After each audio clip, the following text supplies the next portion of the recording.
Avez-vous déjà entendu parler des aurores boréales? C'est ce que nous allons expliquer aujourd'hui. Il faut savoir que les aurores boréales se manifestent le plus souvent dans l'atmosphère du pôle Nord et dans l'atmosphère du pôle Sud. Oui, ça ne se manifeste pas dans certaines régions du monde. Bon, allez, nous allons voir ça en précision. Pour ceux qui ne connaissent pas les aurores boréales, ce sont ces lumières qui apparaissent au pôle Nord et au pôle Sud. Des lumières dans le ciel. Allez, on y va. Les aurores boréales sont des phénomènes lumineux qui se produisent principalement dans les régions polaires, comme dans l'Arctique. D'où viennent les aurores boréales? Les aurores boréales, également appelées aurores polaires, sont causées par des particules chargées provenant du Soleil, appelées particules solaires, qui interagissent avec la magnétosphère de la Terre. Alors, il faut savoir que la Terre émet un champ magnétique qui nous protège contre les rayons du Soleil assez dangereux. Donc, quand ces rayons du Soleil viennent sur la Terre, eh bien, notre champ magnétique, qui est naturellement produit par la Terre, nous protège de ces rayons du Soleil. L'interaction entre ce champ magnétique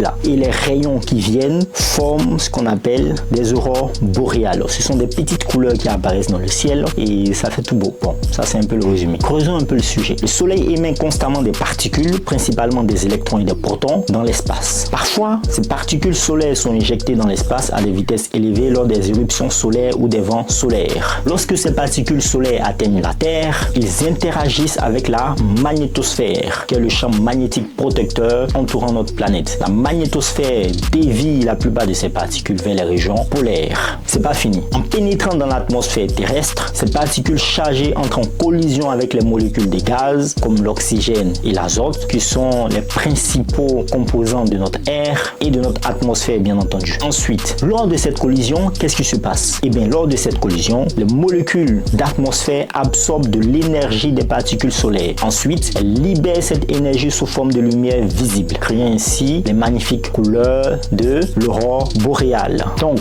les différentes couleurs des aurores dépendent du type de gaz atmosphérique avec lequel les particules solaires interagissent. Par exemple, l'oxygène à haute altitude peut produire des nuances de rouge, vert et violet. En résumé, qu'est-ce qu'on peut retenir de tout ça? Il faut dire que les aurores boréales sont le résultat de l'interaction entre les particules solaires chargées émises par le soleil et les gaz de l'atmosphère terrestre, créant ainsi un spectacle lumineux spectaculaire dans les régions polaires. Maintenant, on sait d'où viennent les aurores boréales. Bon, ce sont des belles couleurs dans le ciel. Et maintenant, on a l'explication de tout ça. Portez-vous bien. Faites le plein de savoir. Peace out.